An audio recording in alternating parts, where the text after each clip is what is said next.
여러분 반갑습니다. 오늘은 10월 28일 목요일입니다. 새벽 기도에 오신 여러분들을 진심으로 환영합니다. 저는 낙스빌 교회에 섬기는 문진산 목사입니다. 함께 기도하고 시작하겠습니다. 사랑하는 아버지 하나님, 한 주를 내 이웃을 생각하며 살아가고 있습니다. 오늘 이 시간 내 이웃에 대해 다시 한번 생각할 수 있는 귀한 시간을 허락하여 주시옵소서. 주님과 동행하는 삶을 원하오니 우리와 함께하여 주시옵소서. 예수님의 이름으로 기도합니다. 아멘. 여러분, 오늘은 다섯째 날 하나님 앞에 정결한 경건이라는 제목으로 함께 말씀을 나누겠습니다. 여러분, 경건에 대해서 성경은 어떻게 이야기하고 있을까요? 또 화인 여사는 거기에 대해서 구체적인 어떤 설명을 하고 있을까요? 제가 이제 몇 말씀을 좀 찾아봤는데요. 교회 증언 2권 25페이지에 이런 말씀이 있습니다. 본문에도 잠시 후에 나오겠지만 야고보서 1장 27절의 말씀, 아버지 하나님 앞에 정결하고 더러움이 없는 경건은 고아와 과부를 그 환난 중에 돌아보고 또 자기를 지켜 새 속에 물들지 아니하는 이것이니라 라고 말씀하면서 가난한 자와 궁핍한 자와 고통당하는 자들에 대한 친절한 말, 자비로운 행동, 또 부드러운 관심과 같은 선한 행위들은 그리스도께서 우리에게 맺히기를 요구하시는 열매들이다. 실망과 슬픔에 눌려 있는 사람들을 마음으로 동정하고 궁핍한 자들에게 손으로 봉사하며 벗은 자들을 입히고 나그네를 영접하여 그대의 방에 앉히고 그대의 마음에 한 자리를 내어줄 때 천사들은 아주 가까이 오게 되고 하늘에서는 화답하는 노래가 울려 퍼진다. 하나님께서 원하시는 그 경건은 어떤 예식이나 어떤 행사에 있는 것이 아니라 우리의 생활 속에 아주 밀접한 친절한 말과 자비로운 행동, 또 부드러운 관심, 너무나 어떻게 보면 생활 속에서 때로는 무시하고 넘어가기 쉬운 그러한 것들 속에서 우리의 경건이 나타난다라고 이야기를 하고 있습니다. 교회 증언 3권에는 또 이런 말씀이 있습니다. 나는 불행한 사람들에 대한 우리의 의무에 관하여 몇 가지 것들을 보게 되었는데 지금 그것을 기록하는 것이 나의 의무인 것으로 느껴진다. 나는 과부와 고아와 소경과 귀머거리와 절름발이 그 외 여러 가지 면에서 고통당하는 자들이 당신의 교회와 밀접한 그리스도인적 관계를 맺고 있는 것이 하나님의 섭리임을 보았다. 이 교회와 밀접한 관계가 되어야 된다는 거죠. 누구를 통해서입니까? 바로 우리를 통해서입니다. 그리고 그것이 당신의 백성을 시험하고 그들의 진정한 성품을 개발하기 위한 것임을 보았다. 이것이 누구를 위한 것이라고 이야기합니까? 바로 하나님을 믿고 따른다는 그리스도인들을 위한 것이라는 것을 말하고 있습니다. 하나님의 천사들은 우리의 동정과 사랑과 사심 없는 자선이 필요한 이러한 사람들을 우리가 어떻게 취급하고 있는지 알기 위하여 주시하고 있다. 하나님께서는 우리의 성품을 그렇게 시험하신다. 만일 우리가 성경에서 말하는 참된 경건을 소유하고 있다면 우리는 그리스도의 형제들을 위하여 하는 일에서 그분께 갚아야 할 사랑과 친절과 관심의 빚을 갚는다는 것을 느끼게 될 것이다. 그리고 우리는 우리 형제들과 우리보다 불행한 자들에게 깊은 관심과 이기심 없는 사랑을 나타냄으로써 우리가 그분의 은혜를 받을 가치가 없는 죄인이었을 때 우리에게 베푸신 그분의 측량할 수 없는 사랑에 대한 우리의 감사의 마음을 바로 나타내 보일 수 있게 될 것이다.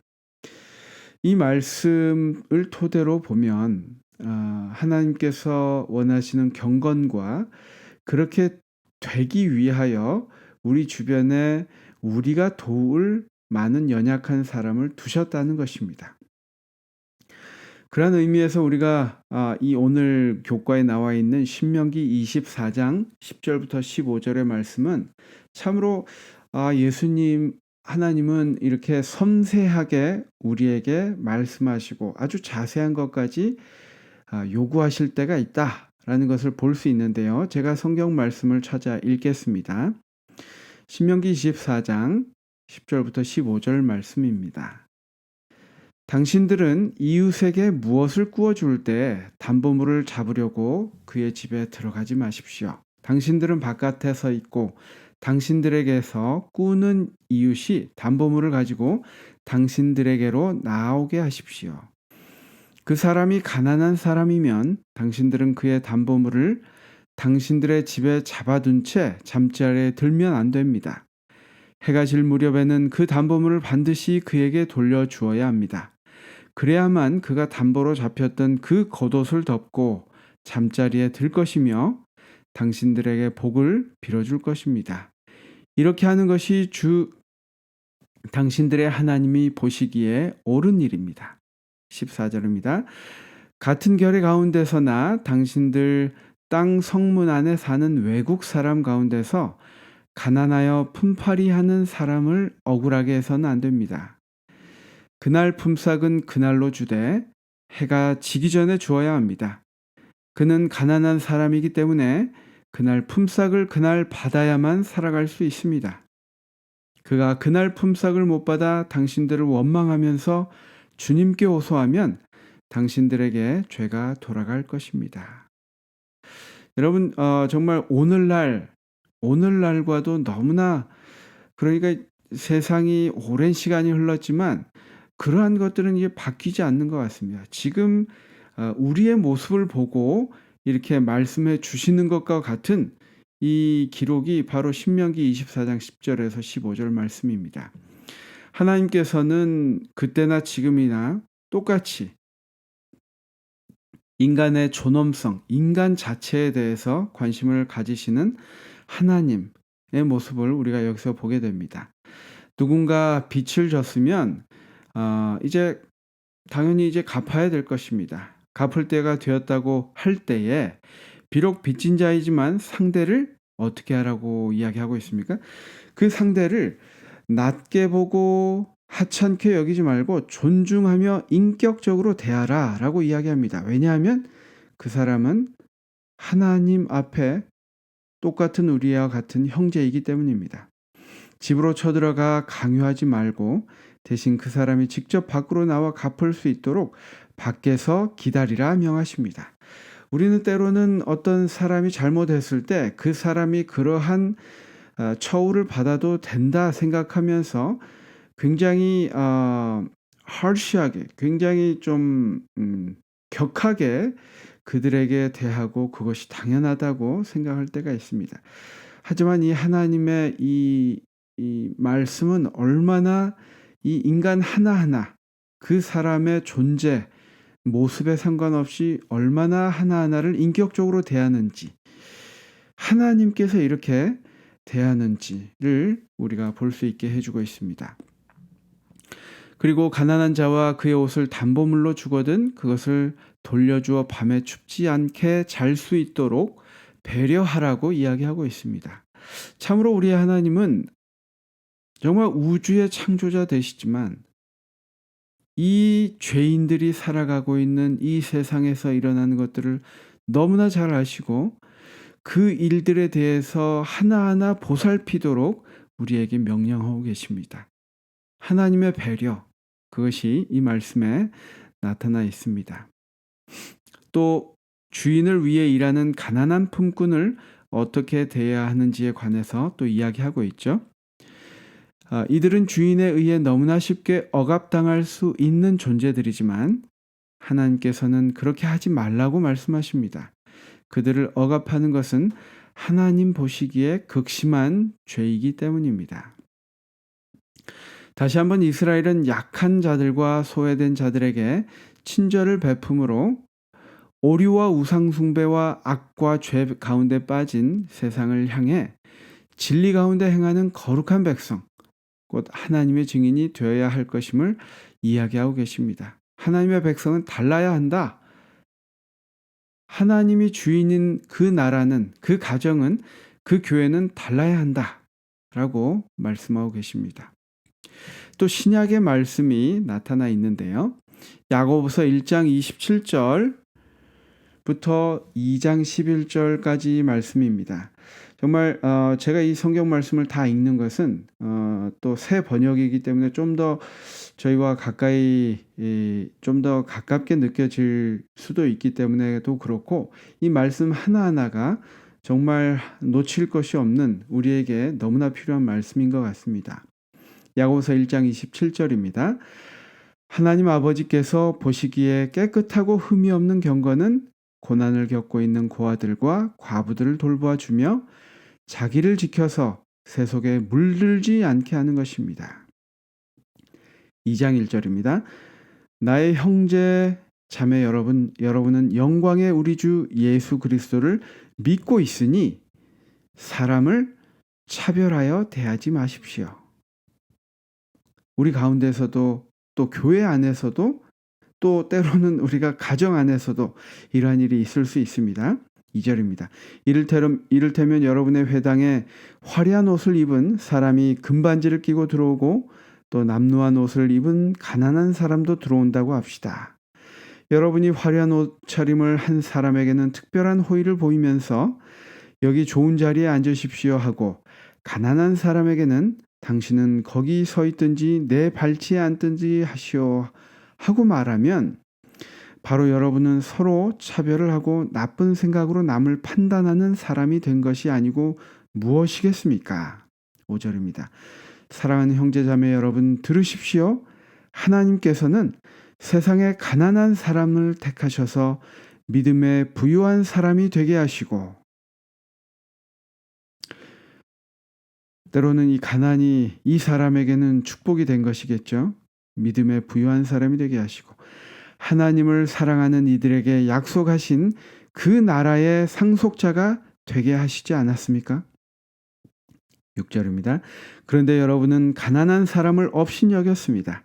여러분을 압제하는 사람은 부자들이 아닙니까? 또 여러분을 법정으로 끌고 가는 사람도 부자들이 아닙니까? 여러분이 받드는 그 존귀한 이름을 모독하는 사람도 부자들이 아닙니까? 여러분이 성경을 따라 내 이웃을 내 몸같이 사랑하라는 으뜸 가는 법을 지키면 잘하는 일입니다. 그러나 여러분이 사람을 차별해서 대하면 죄를 짓는 것이요, 여러분은 율법을 따라 범법자로 판정을 받게 됩니다. 누구든지 율법 전체를 지키다가도 한 조목에서 실수하면 전체를 범한 셈이 되기 때문입니다. 11절입니다. 간음하지 말라 하신 분이 또한 살인하지 말라 말씀하셨습니다. 어떤 사람이 간음을 하지 않는다고 하더라도 살인을 하면 결국 그 사람은 율법을 범하는 것입니다. 여기에서 야고보서에서는 하나님께서는 이 율법과 이웃사랑을 아주 밀접하게 생각하신다는 것을 이야기하고 있습니다. 특별히 야고보가 이 말씀에서 가난한 자와 불의하게 대하는 것과 십계명을 이렇게 연결짓고 있는 것은 그 중에 하나의 잘못이 모든 잘못의 결과나 원인이 되는 것처럼, 우리가 우리 주변에 있는 이웃에 대해서 차별하는 것은 정말 우리가 생각하는 다른 엄청난, 우리가 상상하지 못할 그런 죄를 짓는 것과 같은 것이다 라고 이야기를 하고 있습니다. 그래서 율법은 문자 그대로 엄격하게 지키면서 가난한 자를 불의하게 대하는 것은 믿음과 계명을 철저히 지키라는 그 주장을 웃음거리로 만드는 것이다 라고 이야기하고 있습니다. 여러분, 오늘 우리가 하나님의 자녀로 살아간다고 하는 우리의 모습을 다시 한번 생각해보는 아침이 되면 좋겠습니다. 우리가 재림 성도로서 가진 이 믿음과 삶의 행동을 일치시키기 위해서 우리가 이 신명기와 야고보서의 교훈을 다시 한번 생각해 보아야 할 것입니다. 내 이웃을 내 자신과 같이 사랑하는 것은 하나님의 율법의 가장 높은 차원의 표현이다라고 이야기하고 있습니다. 저와 여러분이 오늘 하루의 삶 속에서 이 두 말씀을 기억하시고 실천하시고 또 그렇게 해달라고 간구한 마음으로 우리가 살아가게 되기를 간절히 바랍니다. 기도하고 마치겠습니다. 하나님, 저희가 하나님을 믿는다고 하고 때로는 우리가 의롭다고 생각하고 살아가지만 우리의 삶 속에서 그것이 진정으로 나타나고 있는지 다시 한번 생각해 볼 수 있는 기회를 주시니 감사합니다. 주님, 우리의 삶 속에서 그러한 작은 것 하나라도 실천될 수 있는 오늘 하루가 되도록 인도하여 주옵소서. 주님, 우리 주변에 병으로 고생당하는 형제 자매가 있습니까? 그들을 위로하고 치유하여 주시옵소서. 또 우리 주변에 어려운 일을 당하여 낙담 중에 있는 우리의 형제 자매가 있습니까? 그 마음 속에 우리의 영원한 해결자 되시는 예수님을 기억하도록 주님 도와주시옵소서. 이 모든 말씀 예수님의 이름으로 간절히 기도합니다. 아멘. 여러분 감사합니다. 오늘도 행복하시고 또 하나님의 말씀을 우리 가슴 속에 새기고 살아가는 하루 되시기 바랍니다. 감사합니다.